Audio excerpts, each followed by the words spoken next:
ఓం గం గణపతియే నమః. శ్రోతలకు నమస్కారం. మన ఛానల్కు స్వాగతం. శ్రీ గరుడ మహాపురాణం 34వ భాగం ధర్మకాండ ప్రేతకల్పం. వైకుంఠ వర్ణన. మరణకాలంలోనూ తరువాత విభిన్న విహిత కర్తవ్యాలపై గరుత్మంతుని ప్రశ్నలు. ప్రేతకల్ప ఉపక్రమం తెలుసుకుందాం. నైమిషారణ్యంలో సుఖాసీనుడై ఉన్న సూత మహర్షిని శౌనకాది మహామునులు ఇలా ప్రార్థించారు. శ్రీ సూత భగవాన్, జీవుడు ఒక శరీరం తర్వాత ఇంకొక శరీరాన్ని ఆశ్రయిస్తాడని కొందరు అంటుండగా విన్నాం. మరికొందరు విద్వాంసులు ప్రాణి మృత్యువు తనను కబలించగానే యమధర్మరాజు వద్దకు పోయి రకరకాల యాతనలకు గురైన తరువాతనే మరొక శరీరాన్ని పొందుతుందని చెప్పగా కూడా విన్నాం. మరి ఏది సంపూర్ణ సత్యమో మీ వంటి జ్ఞానియే తేల్చి చెప్పగలరు. దయచేసి మా సందేహ నివృత్తిని గావించండి అన్నారు. సూతుడు సంతుష్టాంతరంగుడై ఇలా చెప్పసాగాడు. మహామునులారా, మహామేధావులైన మీరు మీ స్థాయికి తగిన ప్రశ్నని వేశారు. ఒకప్పుడు ఇదే ప్రశ్నను భాగవతోత్తముడైన గరుత్మంతుడు పురుషోత్తముడైన మహావిష్ణువును అడిగాడు. ఆ మహనీయులు సంవాద రూపమై గరుడ పురాణానికి అంతర్జాతీయ ఖ్యాతి నార్జించి పెట్టబోయే ధర్మకాండ ప్రేతకర్మ అనే మహావిషయాన్ని వినిపిస్తాను. మీ సందేహాలన్నీ తీరిపోతాయి.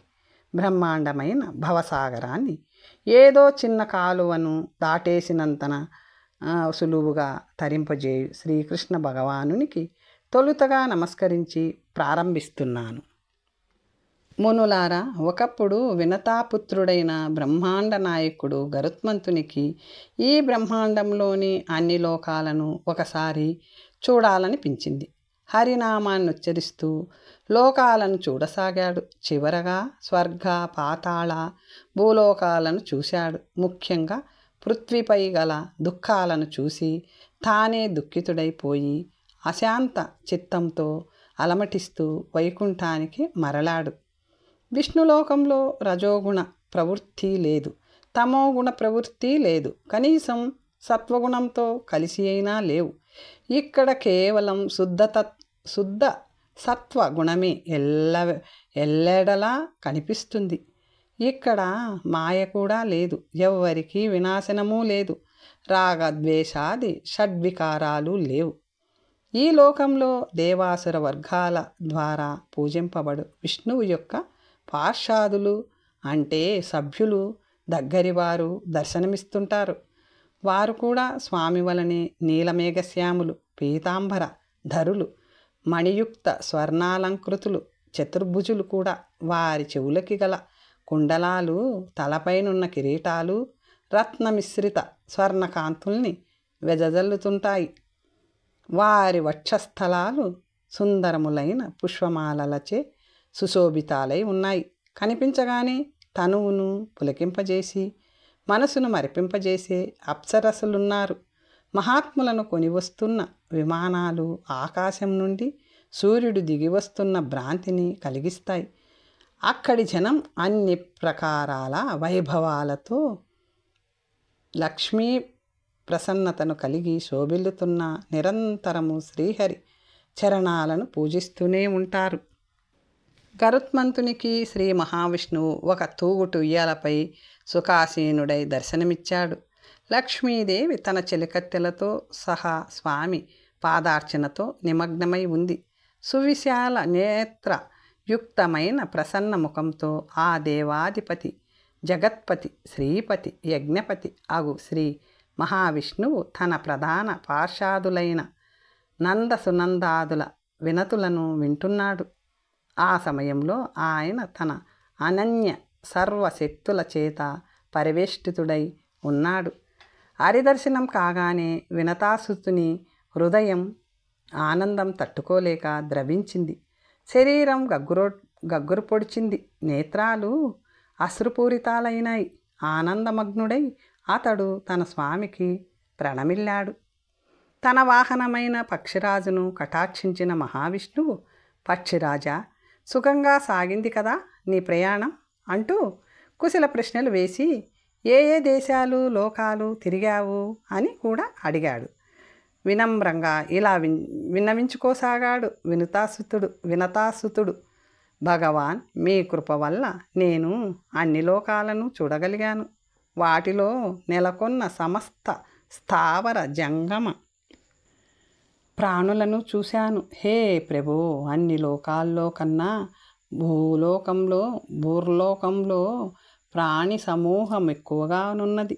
అన్ని యోనులలోకి మానవ యోనియే భోగాలకు మోక్షానికి శుభాశ్రయంగా వెలుగొందుతుంది. మంచి పనులకు భూలోకాన్ని మించిన తావు లేదు. దేవతలు భూలోకం, అందులో భరతఖండం ఉత్తమమని ఇలా ప్రశంసిస్తుండగా నేను విన్నాను. ఎవరైతే భరతభూమిలో జన్మించి నివసిస్తారో వారు ధన్యులు. గాయంతి దేవాః ఖిల గీతకాని ధన్యాస్తు ఏ భారతభూమి భాగే స్వర్గాపవర్గస్య ఫలార్చనాయ భవంతి భూయాః పురుషాః సురత్వాత్. భూలోకంలో మృతి చెందిన ప్రేతం మరలా భూమిపైననే పడవేయబడుతుంది. దాని నోటిలో పంచరత్నాలను వేస్తున్నారు. శవాన్ని దర్భలపై ఉంచడం జరుగుతుంది. దాని 2 పాదాలను దక్షిణ దిశ వైపే తిప్పి పెడుతున్నారు. మరణమాసన్నమైన వారి ముందు పుత్రులు మనుమలు నిలబడి ఉంటున్నారు. రకరకాల దానాలు చేస్తున్నారు. మిత్రులు శత్రువులు కూడా బంధు బాంధవులతో సహా క్షమాయాచన చేస్తున్నారు. నువ్వులు, ఇనుము, బంగారం, పత్తి, ఉప్పు, సప్తధాన్యాలు వీటిని కూడా దానం చేస్తున్నారు. ఎందుకు ఇలా చేస్తున్నారో నాకు ఆ వంతైనా అర్థం కావటం లేదు అన్నాడు. హే జ్ఞానసాగర, ప్రాణులు ఎలా మరణిస్తారు? ఆ తర్వాత ఎక్కడికి పోతారు? ఆ సమయంలో అతివాహిక శరీరాన్ని ఎలా పొందుతారు? అగ్ని సంస్కారానికి ముందు మానవ శరీరాన్ని కొడుకులు మనుమలు భుజంపై పెట్టుకొని ఎందుకు మోసుకెళ్తారు? శవంపై నెయ్యి పోసేస్తారెందుకని? ఆ సమయంలో ఒక ఆహుతినిచ్చే సంప్రదాయం ఎక్కడి నుండి వచ్చింది? శవానికి భూస్పర్శనెందుకు చెయ్యించాలి? స్త్రీలు ఆ మృత్యు వ్యక్తికై ఎందుకు రోధిస్తారు? శవానికి ఉత్తరం వైపు కూర్చొని యమసూక్తాన్ని ఎందుకు పఠిస్తారు? మృత్యులైన వారికి నీళ్ళివ్వడానికి ఏకవస్త్రాలే కావాలని ఎందుకంటారు? ఆ సమయంలో సూర్యబింబం కోసం చూడడం, రాతిపై యవలను, ఆవాలను, దుర్వాను, వేపాకులను పోసి వాటినెందుకు స్పృశిస్తారు? ఆ సమయంలో ఆడ మగ కూడా ఒంటి కింద పైన ఒకే బట్టనెందుకు ధరించాలి? పుత్రులు 10 రోజుల పాటు పిండ ప్రదానం ఎందుకు చేస్తారు? వేడి చేసిన మట్టి పాత్రను అరుగుపై నుంచి అందులో పాలెందుకు పోస్తారు? 3 కర్రలను తాళ్లతో కట్టి దానిని కోడలిలో నుంచి దానిపై ఏడాది పాటు దీపం ఎందుకు వెలిగించి ఉంచుతారు? శవానికి దహన సంస్కారమే ఎందుకు చేయాలి? అప్పుడు ఆ ప్రాణి ఎలాగో ఆత్మరూపంలో ఎగిరిపోతుందంటారు కదా. మరప్పుడు దానికి 9 రోజుల పిండ ప్రదానం వల్ల ప్రయోజనమేమి? ఈ ప్రదానానికి పద్ధతి వేరేగా ఉంటుందా? స్వామి, ఈ కర్మకాండ మనిషి మృతి చెందిన వెంటనే చేసి వేయబడుతుంది కదా. మరి వేరే మరలా పిండ ప్రదానమేలా? పూర్వపిండదానమని, పునఃపిండదానమని, ఇతరేతర అపర కర్మలని చేయమంటారు కదా. వీటి ఆవశ్యకత ఏమి? దహన సంస్కారం తరువాత అస్థిర సంచయ విధానం ఎలా వచ్చింది? ముందో వెనుకో నీటి కుండను పగలగొడతారెందుకని? 2వ 4వ రోజుల్లో సాగ్నిక ద్విజ స్నానం ఎందుకు చేస్తారు? 10వ రోజున పరిజనులందరితో పాటు శుద్ధి స్నానం చేయిస్తారు. మరి ఈ శుద్ధి అంటే ఏమిటి? 10వ రోజు నూనె రాసుకొని అభ్యంగన తలంటి పోసుకుంటారెందుకని? అది కూడా ఒక విశాల జలాశయ తటంపైనే ఎందుకు చేయాలి? 11వ రోజు వృషోత్సర్గాది సహితంగా పిండదానం చేయడం వల్ల ప్రయోజనమేమి? పాత్ర, పాదుక, ఛత్ర, వస్త్ర, అంగుళీయకాది దానాలిప్పుడెందుకు చేస్తారు? 13వ రోజు కూడా దాన కార్యక్రమం ఎందుకుంటుంది? ఏడాది కాలంలో 16 శ్రాద్ధాలు ఎందుకు పెట్టాలి? 360 అన్నం నీరు కుండలనెందుకు దానం చేస్తారు? రోజు చేస్తారెందుకని? కొందరు ఒక కుండైన జ్ఞానానికి సముద్రం వంటి ఓ దేవదేవా, నీవు తప్ప నాకు దిక్కు లేదు, వేరు గురువు లేరు. అందుకే ఇన్ని ప్రశ్నలను నీ వైపే మరలిస్తున్నాను మహాప్రభో. ప్రాణులెన్నో పాపాలు చేస్తారు, కొన్ని పుణ్యాలు చేస్తారు, దానాలు ఇస్తారు. ఈ నానా ప్రకార కర్మఫలాలన్నీ శరీరం దహనమైపోయినా ఆ వ్యక్తి వెంట ఎలా వెళ్తాయి? మనిషి అనిత్యుడని వినడమైతే విన్నాను, కానీ వాని ఆత్మ బయటికి శరీరాన్ని ఛేదించుకొని ఎక్కడి కన్నం నుండి వస్తుందో నాకు తెలియరాలేదు. అలాగే పంచభూతాలు లోభ మోహ తృష్ణ కామ అహంకారములను 5 దొంగలు ఎక్కడ కన్నం వేసి పారిపోతారు? ఇక మృతి నొందిన వారికై సాంవత్సరికం సపిండీకరణ మెందుకు చేస్తారు? ఆ ప్రేత కృత్యంలో ప్రేతపిండం ఎవరితో ఎలా కలబడుతుంది? హే జగద్గురు, మూర్ఛలో ఉండి కానీ పతనం వల్ల కానీ మృతి చెందిన వారికి అంత్యక్రియలు దహనం ద్వారానే చేయాలా? అగ్ని సంస్కారం లేని ఆత్మలు ఏమవుతాయి? పాపి, దురాచారి లేదా హతబుద్ధి అయిన వానికి మరణానంతరం ఎట్టి స్థితి ప్రాప్తిస్తుంది? అలాగే ఆత్మఘాతి, బ్రహ్మహంతకుడు, స్వర్ణచోరుడు, మిత్రద్రోహి, విశ్వాసఘాతకుడు ఇలాంటి వారికి ఎలాంటి గతులు పడతాయి? శూద్రుని బ్రాహ్మణ స్త్రీ పొంది ఉండిపోతే 2 వివాహితులే అయితే అంతకంటే పాపం ఉండదేమో కదా. వారికి ఎట్టిగతి రాసిపెట్టి ఉంది. విశ్వాత్మవై వెలసిల్లు విష్ణుదేవ, నాపై దయ ఉంచి మరొక విషయం కూడా మీరే చెప్పాలి. సంపూర్ణ జగత్తునే చుట్టి వచ్చానని విన్నవించాను కదా. లోకులు కష్టగ్రస్తులై దుఃఖపీడితులై కనబడుతున్నారు. నా మనస్సు వీరి బాధలను చూసి మిక్కిలి అశాంతికి లోనయ్యింది. స్వర్గంలో దైత్యుల వలనని భయం, పుడమిపై మృత్యు రోగ భయాలు, పాతాళంలో నేనంటే భయం, సర్వప్రాణులకు అభిష్ట వస్తు వియోగ భయం పట్టి పీడిస్తున్నాయి. జగదీశ్వర, ఈ విష్ణులోకంలో తప్ప ఇంకెక్కడా సంపూర్ణ సుఖం కానీ నిర్భయత కానీ నాకు కనిపించలేదు. కాలవశీభూతమై కష్టాలతో కాపురం చేస్తూ అన్ని రకాల భయాలను అనుభవిస్తూ కూడా కర్మభూమిగా పేరొందిన భరతఖండం రాగ ద్వేష మోహాదులచే సృష్టింపబడిన బురదలో పీకల దాకా కూరుకుపోయి ఉంది. రోగులు వికలాంగులు కనిపించారు. విధిపూర్వకంగా వార్షిక కర్మలు జరగని వారికి దుర్గతి పడుతుందని ఋషుల ద్వారా విన్నాను.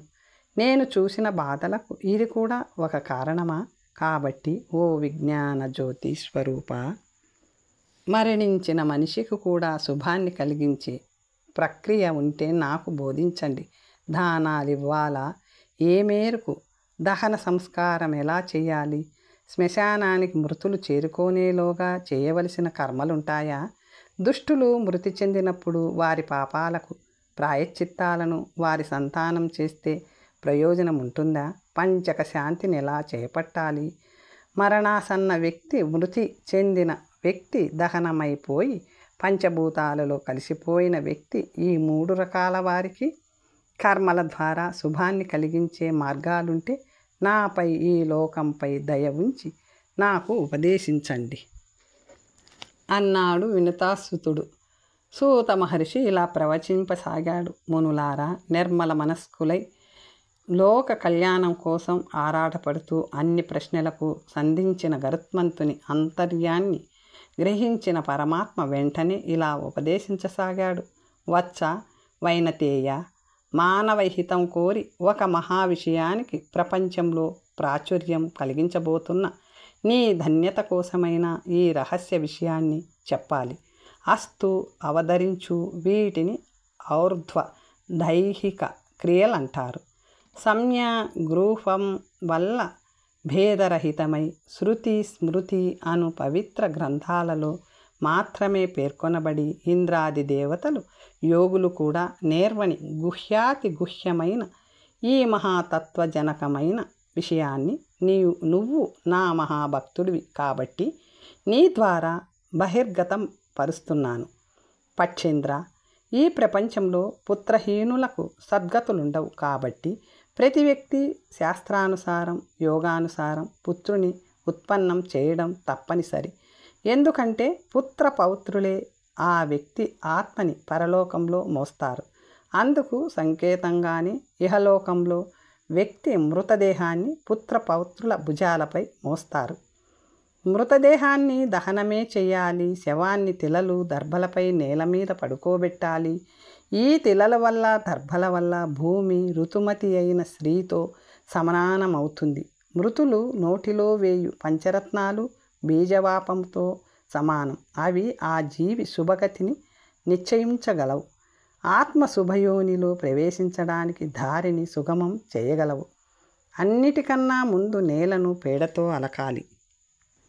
తరువాత దానిపై తిలలను కుశలను పరవాలి. మరణాసన్న వేళలో సదరు వ్యక్తిని వాటిపై పడుకోబెట్టాలి. ఇలా చేయడం వల్ల ఆ మనిషి ప్రాణం పొయ్యేలోగా కొన్ని పాపాలు దగ్ధమవుతాయి. దర్భలకు ఆ వ్యక్తిని స్వర్గానికి కొనిపోయే శక్తి ఉంటుంది. మలమూత్రాదులు కానీ ఆ ప్రదేశంలో ఉంటే తొలగించి గోమయంతో శుద్ధి చేయాలి. ఆవు పేడతో అలకకుండా భూమిపై నుంచబడిన మరణాసన్న వ్యక్తిపైకి యక్ష పిశాచ రాక్షస గణాలు క్రిముల రూపంలో దాడి చేస్తాయి. భూమిపై జలంతో ఒక మండలాన్ని ఏర్పాటు చేసి దానిపై ఆ వ్యక్తిని పడుకోబెట్టాలి. ఇది ముక్తిదాయకం. నిత్య హోమం, శార్థం, పాద ప్రక్షాళనం, బ్రాహ్మణులను నర్చించుట, భూమండలీకరణ వీటిని ముక్తిహేతువులుగా పరిగణిస్తారు. ఈ మండలంలో బ్రహ్మ, విష్ణు, రుద్ర, లక్ష్మి, అగ్ని మున్నగు దేవతలు ప్రకాశిస్తుంటారు. మండల జలంలో మరణించిన వారికి మంచి యోని దొరకదు. వారి జీవాత్మలు బహుకాలం పాటు గాలిలో దోచక తిరుగుతూనే ఉండిపోతారు. వారికి శార్ధాలలో నిచ్చు ఏ తర్పణాలు అందవు. గరుత్మంత, తిలలు నా చెమట నుండి పుట్టినవి కావడంతో పరమ పవిత్రాలైనవి. తిలలను ప్రయోగిస్తే అసుర, దానవ, దైత్య గణాలు పారిపోతాయి. తిలలు తెల్లగాను నల్లగాను గోమూత్రపు రంగులోనూ ఉంటాయి. ప్రతి వ్యక్తి వీటిని వాడుతూ ఇవి నా శరీరం ద్వారా చేయబడినట్టి సమస్త పాపములను నశింపచెయ్యాలిగాక అని భావించుకుంటుండాలి. తిలదానం స్వర్ణదానం వలె పుణ్యశాలిని. తర్పణాలలో, దానాలలో, హోమాలలో చేయబడి తిలదానానికి అక్షయ ఫలాలుంటాయి. కుశదర్భలు నా శరీరం మీది రోమాలు నుండి పుట్టినవి. అందుకే వాటిని వాడిన చోట దేవతలు తృప్తి చెందుతారు. తిలలు పితరులను తృప్తిపరుస్తాయి.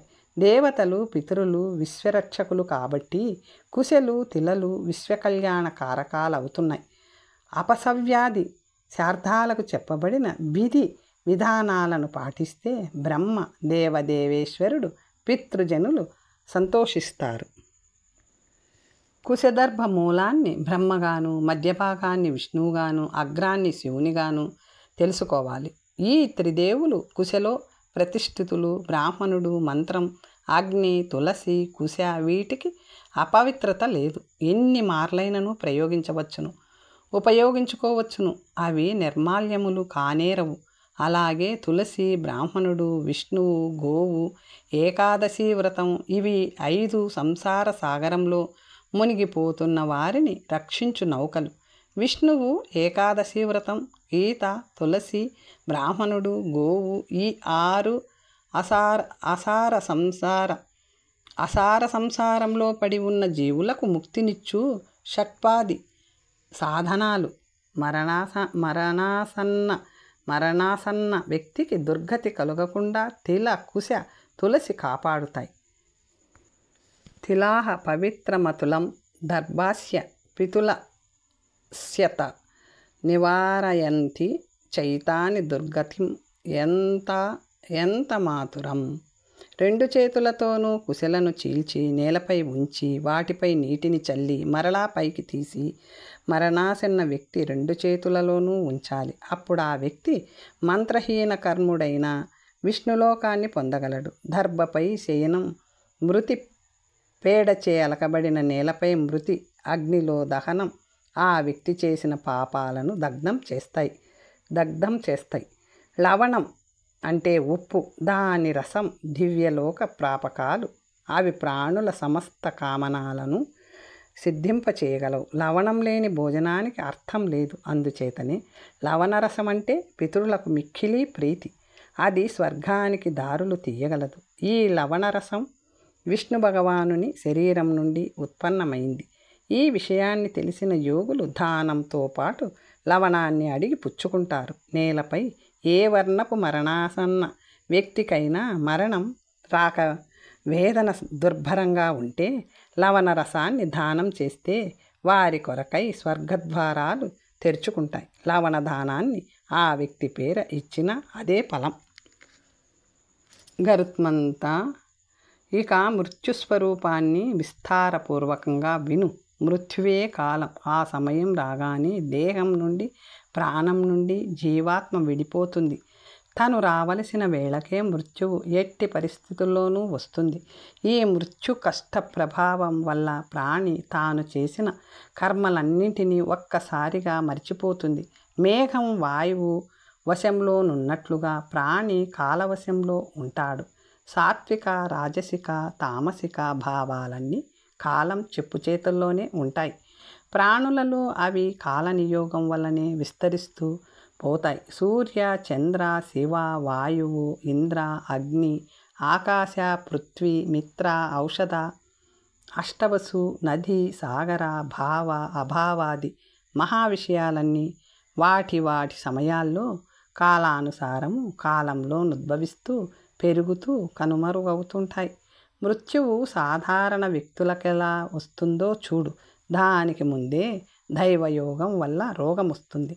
ఇంద్రియాలు వికలమైపోయి బలము, ఓజస్సు, వేగము శిథిలమైపోతాయి. కోటి తేళ్లు ఒకేసారి కుట్టినంత బాధ కలుగుతుంది. మెల్లగా చైతన్యం తగ్గుతుంటే జడత్వం పెరుగుతుంటుంది. యమదూతలు మృతి చెందుతున్న వ్యక్తికి కనిపిస్తారు. వచ్చి పక్కనే నిలబడతారు.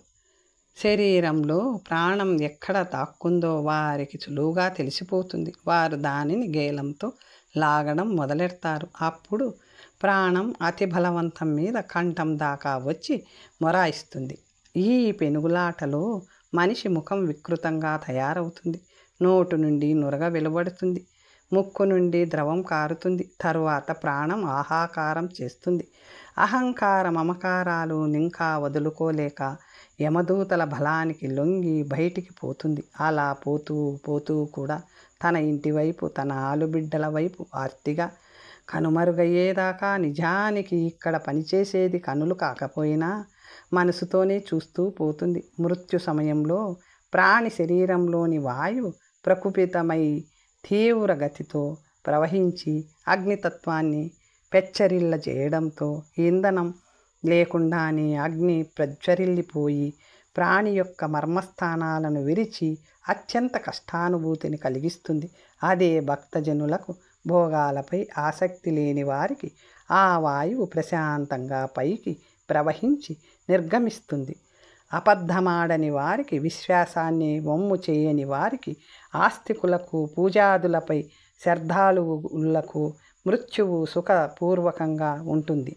కామానికి లొంగకుండా, ఈర్ష్యాద్వేషాలను పెంచకుండా త్రుంచటంలో విజయులై సర్వధర్మాన్ని జీవిత పర్యంతము నిర్వహించి సదాచారులుగా, సౌమ్యులుగా జీవించిన వారిని మృత్యువే ఏమాత్రము బాధింపకుండా మృదువుగా, సుఖంగా కొనిపోతుంది. మోహంలో, అజ్ఞానంలో దేశాన్ని గిరవాటేసి తాము బాగుపడిపోవడం కోసం కొందరు ఆ మోహ అజ్ఞానాలనే జనాలకు ఉపదేశిస్తారు. అలాంటి వారు మృత్యు సమయంలో భయంకరమైన చిక్కటి కనులు పొడుచుకున్నా ఏమీ కనపడని చీకటి గుయ్యారంలో పడి కొట్టుకుంటున్న అనుభూతిని పొందుతారు. అబద్ధపు సాక్ష్యాలనిచ్చువారు, అసత్యవాదులు, విశ్వాసఘాతకులు, వేద నిందకులు మూర్ఛ రూపంలో మృత్యువు నొందుతారు. వారికి యమదూతలు లాఠీ, సమ్మెట, ఇనుప గదలను ధరించి వాటిని జులిపిస్తూ దర్శనమిస్తారు. వారు దుర్గంధాన్ని వెదజల్లుతూ పరమ భయంకరంగా ఉంటారు. వారిని చూడగానే మూర్ఛ తేలిపోయి విపరీతమైన భయం వేసి వాళ్ళంతా వణికిపోతుండగా ఈ ప్రాణులు తమ రక్షణకై రమ్మని ఆక్రందిస్తూ తల్లిదండ్రులను పుత్రులను అరచి అరచి పిలుస్తారు. కానీ గొంతు పెగలదు. ఎంత గింజుకున్నా చచ్చినా శబ్దం రాదు. ఇతరులకు వీరు మూర్ఛితులుగానే కనిపిస్తుంటారు. తటాలున కనులు తెరుచుకుంటాయి. అవి గుండ్రంగా భయంకరంగా వికృతంగా కదులుతాయి. ఎగ ఊపిరి వస్తుంది. ముఖం పొడి పొడిగా అయిపోయి భరింపరాని వేదన పడుతూ మృత్యులవుతారు. వారి శరీరాన్ని చూడడానికి కూడా ఆత్మీయులే ఇష్టపడరు. ఇక నీ రెండవ ప్రశ్నకు సమాధానం విను. భూలోకంలోని జీవాలన్నీ పూర్వజన్మలలోని కర్మఫలాలను భోగిస్తూ భ్రమిస్తుంటాయి. దేవ అసుర యక్షాది యోనులలో సుఖాలను భోగించడానికే పుడతారు. మనుష్య పశుపక్షాది యోనులలో పుట్టక దుఃఖమయ జీవనానికి ప్రారంభం. ఓ ఖగేశ్వర, ముందలి జన్మలన్నీ వెనుకటి జన్మలతో బంధితాలై ఉంటాయి. అప్పట్లో చేసిన పాపపుణ్యాల ఫలాలలో తారతమ్యాలే ఇప్పట్లో వీరనుభవించే కష్టసుఖాలు. దీనిని కర్మ విపాకమనవచ్చును. ఒక జన్మలోని మహాపాపాలకి నరకంలో శిక్ష అనుభవించి కూడా మరుజన్మలో ఆ పాపానికి తగిన యోనిలో జన్మిస్తారు. ఈ జన్మలో పుణ్యం చేస్తే కథ మారవచ్చు. ఏ పాపానికి ఏ జన్మ వస్తుందో విను. బ్రాహ్మణుని గాయపరచుట వలన క్రిమికీటకంగా జన్మిస్తారు. బ్రహ్మహత్య ఒకే జన్మలో చేసి గోహత్య, కన్యాహత్య, స్త్రీహత్య, స్వగోత్రశ్రీ, గురుపత్ని హత్య, బ్రాహ్మణుడై మాంసభక్షణ, బ్రాహ్మణుడై మద్యపానం, ఇతరులకు పెట్టకుండా మధుర పదార్థాలను తినుట, గలగండ రోగి అయి జన్మిస్తాడు. బ్రాహ్మణుడై భక్షణం అంటే మహోదారజాడ్యం రోగంతో గడుపుతాడు. శార్థంలో అశుచి ఆహారం పెట్టుట, చిత్రకుష్టపు అనే రోగిగా జన్మిస్తాడు. అబద్ధపు సాక్ష్యం మూగవాడిగా జన్మిస్తాడు. పంక్తిలో వలపక్ష భోజనం వంటికన్ను మనిషిగా జన్మిస్తాడు. పెళ్ళిని చెడగొట్టు వాడిగా పాపం చేస్తే నిరోష్ఠుడుగా జన్మిస్తాడు. పుస్తక చౌర్యం పుస్తకాలు దొంగతనం చేస్తే గుడ్డివాడిగా జన్మిస్తాడు. గోబ్రాహ్మణులను కాలితో తన్నితే కుంటివాడిగా జన్మిస్తాడు. అబద్ధాలు చెప్పుటే నత్తి నంగి వస్తుంది. అబద్ధాలను చెప్పించి వినుట చెవిటివాడిగా పుడతాడు. శివధనాపహరణ నిర్మాల్యం వాడకం శిష్ణం నొప్పితో బాధపడతాడు. విషం పెట్టుట వలన ఉన్మత్త రోగి అయి జన్మిస్తాడు. ఇల్లు తగలబెట్టుట వలన పుట్టుక నుండే పట్టతలతో జన్మిస్తాడు. వేదాన్ని అమ్మి అన్యాయం చేత అయాధ్య యజ్ఞం చేస్తే పులిగా జన్మిస్తాడు. అడవులను తగలబెట్టుట వలన మిణుగుపురుగా జన్మిస్తాడు. దాతకిష్టం లేకుండా ఒత్తిడితో ఇప్పించుకుంటే ఎద్దుగా జన్మిస్తాడు. ఎవరికీ పెట్టకుండా భుజించుటచే సంతానహీనత. గృహాదులకు నిప్పు పెట్టితే పాపం చేస్తే కుష్ఠరోగిగా జన్మిస్తాడు. పాలను దొంగతనం చేస్తే కొంగగా జన్మిస్తాడు. బ్రాహ్మణునికి పాసిపోయిన అన్నం పెట్టితే గూనివానిగా జన్మిస్తాడు. అరూఢ పాతిథ్యం అంటే పిశాచగా జన్మం ఎత్తుతాడు. అసత్యంగా నిందలేయుట వలన తాబేలు జన్మ ఎత్తుతాడు. బ్రాహ్మణుడై ఉండి శూద్రుని పెళ్లాడుట వలన తోడేలుగా జన్మమెత్తుతాడు. జల ప్రవాహాన్ని పాడు చేయుట వలన చేపగా జన్మిస్తాడు. హరికథను కథకుని నిరాదరించుటచే కర్ణ రోగిగా జన్మిస్తాడు. నోటికాడి కూటిని లాగివేయటంతో మందబుద్ధితో జన్మిస్తాడు. డంబాలు చెప్పుకొనుట చేస్తే గజచర్మ రోగిగా జన్మిస్తాడు. ఈ పాపాలు చేసే స్త్రీలు వచ్చే జన్మలో పురుష జన్మ నెత్తకపోతే ఈ పాపాలకే పత్నులుగా జన్మిస్తారు. ఓ ఈ ఖగపతి, మిగిలిన పాపాలకు నరకాన్ననుభవించి మరలా పుడమిపై పడినప్పుడు పైన చెప్పిన జన్మలు ఎత్తుతారని తెలుసుకోవాలి. ఈ జగత్తులో ఎన్ని ద్రవ్య రూపాలున్నాయో అన్ని విభిన్న ప్రాణజాతులు ఉన్నాయి. కాబట్టి పాపానికి దూరంగా పోతూ వీలైనన్ని పుణ్యకార్యాలని చేస్తూ బతికే మనిషే ఇక్కడ అక్కడ సుఖపడడం జరుగుతుంది. వచ్చే భాగంలో మరికొన్ని విషయాలు తెలుసుకుందాం. నమస్తే.